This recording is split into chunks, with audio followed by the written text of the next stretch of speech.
Hey, this is Mad Movie Mark with the Mad Movie Mark Movie Review. Thank you for joining me as I review the 1991 animated classic Only Yesterday. You can't be serious. Mother! Mother! Ugh! Ugh! What on earth is this? Well, I'm more than happy to tell you what this is. I'm reviewing every movie that has 100% fresh rating on Rotten Tomatoes. I'm giving them all a score of 1 to 10. After I watch them and score them all, I will rank them from worst to best.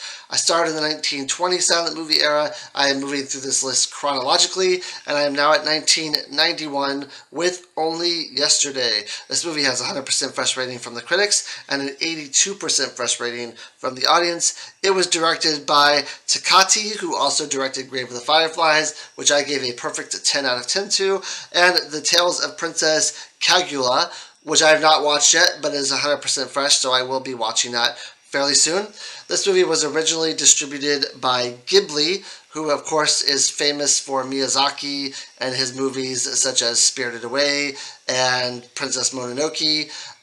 Now, Disney bought the rights to this movie and then just never released it because they had a problem with a scene in the movie that talks about menstrual cycles. They wanted to delete the scenes from the movie, but there was a thing in the contract which said that they could not delete any scenes from the movie or change anything at all. So they just kind of sat on their hands and never released this movie for like 20 years.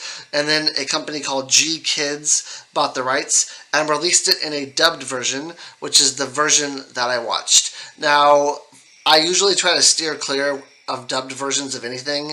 I'm not a fan because usually the voice actors they get for these things are terrible. The words don't match the mouth movements, and it's just not enjoyable. But I will say that for this version of this movie, everything seemed to sync up well. The voices were charming, and they actually went with how I would think the characters would be. And it was a pretty good dubbed version of a movie, so I think I lucked out here. Now, this movie revolves around a girl named Taeko. She is 27 years old. She works in the main city of Tokyo in an office, and she's decided that she's going to take a vacation. Now, she's not used to taking vacations. In fact, when she was a young girl, now there's flashbacks in this movie from when she was, I think, like in fifth grade, is what they say. So there's a lot of present day scenes and fifth grade scenes. One of the early flashbacks is her asking her mom if she can go on vacation because all of her friends at the time were going on vacation, and her mom said that they just didn't have the means to do it and that wasn't going to happen. Where are we going this summer? Nowhere. But I want you to take me somewhere. I can take you to a movie. The Grateful Crane is playing, isn't it? No, that's not what I mean. Take me to the countryside. Countryside. Yes, maybe Grandma's village. Grandma lives here with us. So I'm assuming later in life she decides that she wants to take vacations every now and then because she couldn't do that as a child. I know how she feels about that. When I was a child, we did not take vacations at all. My dad basically worked from paycheck to paycheck. He was older. My parents had me later in life, and we didn't take vacations. And now that I'm older and I have an 8-month-old child, my goal is to at least try to do one big vacation a year because I have the means to do it. So when you're younger and you're not able to do these things, you have that passion and you have that drive to do it later in life. So she decides she's going to go to the countryside to visit some family members. She goes there via a train. On the train trip, she also has other flashbacks of when she was younger. When she finally gets to the train depot, she is met by Toshio, I believe is his name. Now, he is the brother-in-law of a second cousin. He introduces himself. They go back to his house. Now, you can tell that it seems like there's an instant attraction between him and her on his side. But anyway, he takes her around and kind of shows her the sights through some of the backtracking through the flashbacks that we have from Taeko. We see that she was once had a crush on a boy. Now this crush was kind of brought to her. The girls in her class came up to her and kind of joked around that this boy has a crush on her. This boy ended up being a very skilled baseball player for his for his age, she ends up going and she watches one of his baseball games, and he like strikes out everyone, and she has this immediate attraction to him, and then but she kind of runs away. It seems like she might be a bit shy, a bit timid. Maybe she hasn't had that much experience around boys before.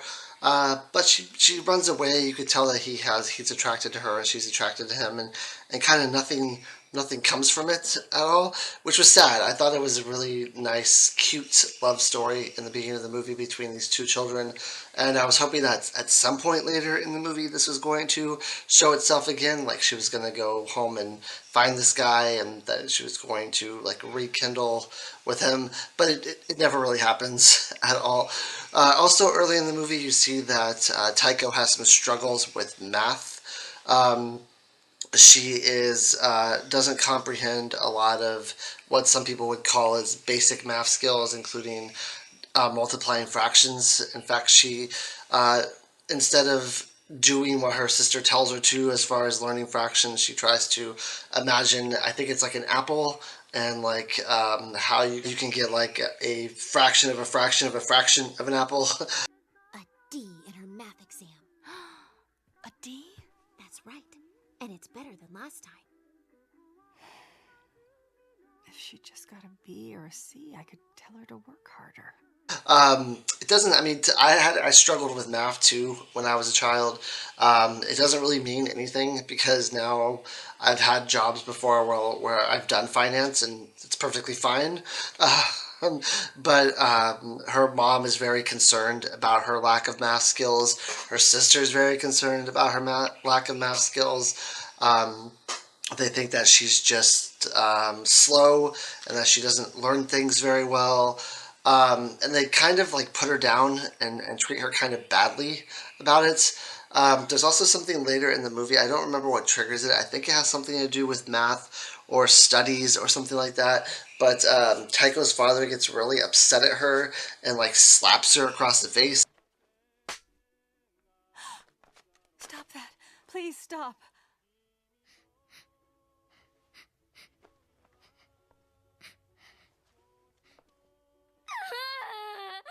Now, Taiko's father throughout the entire movie is what you would think of a father in like the 1950s. If you were watching them on TV, where they like work all day, they come home, they read the newspaper. They don't really have any involvement in their children's lives, and except for punishing them or creating rules that they have to live by, and they make sure that the rules are known.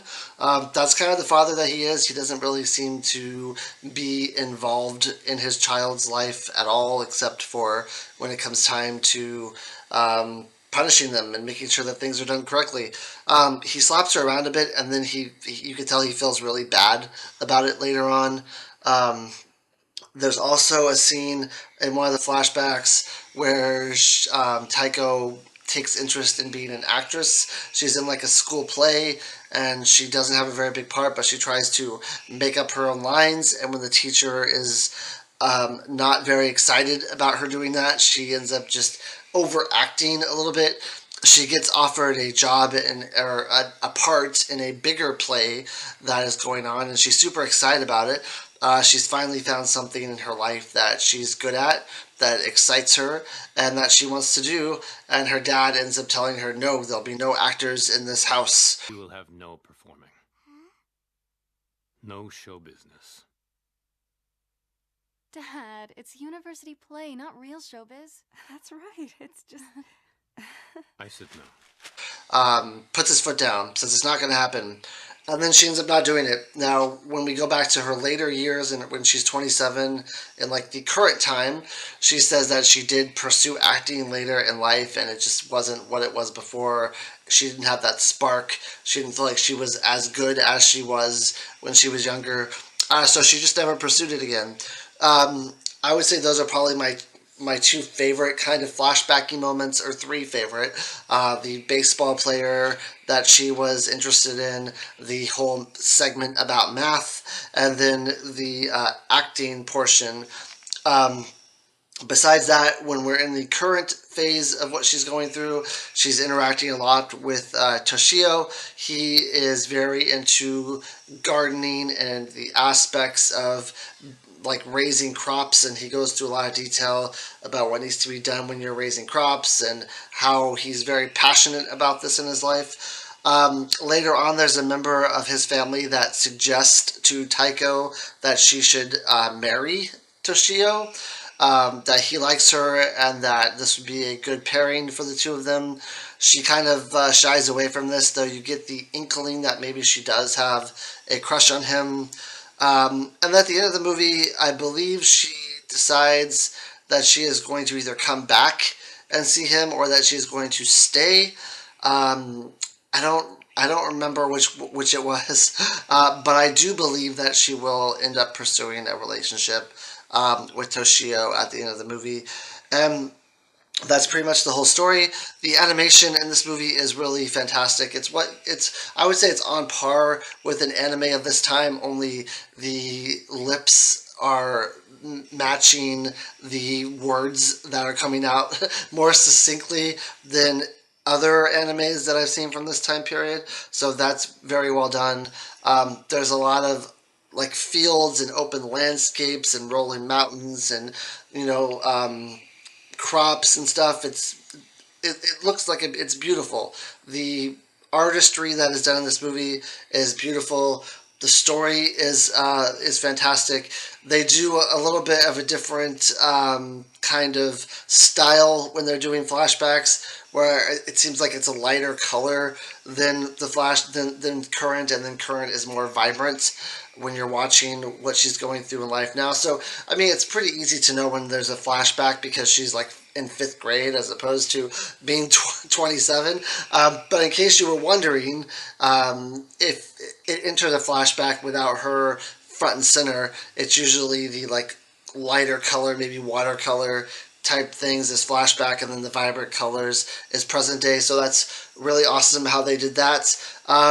I love the flashback scenes. I probably enjoy the flashback scenes more than I actually enjoy her as an adult. To be perfectly honest, as an adult, I didn't think she was that interesting of a person. I didn't think that the dialogue that she kept up with anyone was particularly that interesting. She doesn't really sound like she's an adult to me when she's talking. She still sounds like she's an adolescent child. It just didn't work for me. The whole as an adult thing, I wasn't about it. I was much more interested in her life as a child and her life growing up and the flashbacks portion of her life. I think that's where the better part of the movies are. And I was all about that. I could have watched the whole movie about her just in fifth grade. Now, I think originally this was based on a story that was just about a girl growing up like in fifth grade, and then they added the adult parts as a whole new story to kind of interweave things. And I don't know, I think the story would have been more interesting if it was just her as a child and there wasn't all this adult stuff going on. But that's just my opinion. I think this movie is good. I don't think it's great. I don't think it's as good as Grave of the Fireflies, Princess Mononoke, Spirited Away, some of the other Howl's Moving Castle, My Neighbor Totoro, some of the other anime cartoons that I've seen. It's probably better than The King and the Mockingbird, but I don't think it's better than a lot of the anime movies that I've seen, albeit a small amount that I've seen. I still give it an 8 out of 10. I thought it was good. I thought it was charming. There's no real like villain in this movie. There's no real conflict besides the conflict between her and her past and reliving some of the not so happy moments of her past. I didn't even think about that till now, but there's really no conflict at all. It's just about a girl who's on vacation, who's daydreaming about when she was younger. Really, and maybe some conflict with herself as she's older, trying to come with the realization that she should maybe she should pursue a relationship with this guy. But really, there's not that much, and I don't know. I've said in the past on these that I'm not a huge fan of there being absolutely no bad guy, no villain, no conflict. it just makes the movie a little bit less interesting to me. But it's still an 8 out of 10. It's still a decent movie. And yeah, I hope you join me next time when I review a movie called Rebels. I believe it's called Rebels of a Neon God. Let me just double check that real quick because that is a crazy title. Yes, Rebels of a Neon God will be my next review. I have not watched it yet. I plan on watching it right now, and I hope that I will be able to review it for you sometime tomorrow. Thank you. I hope you have a great day.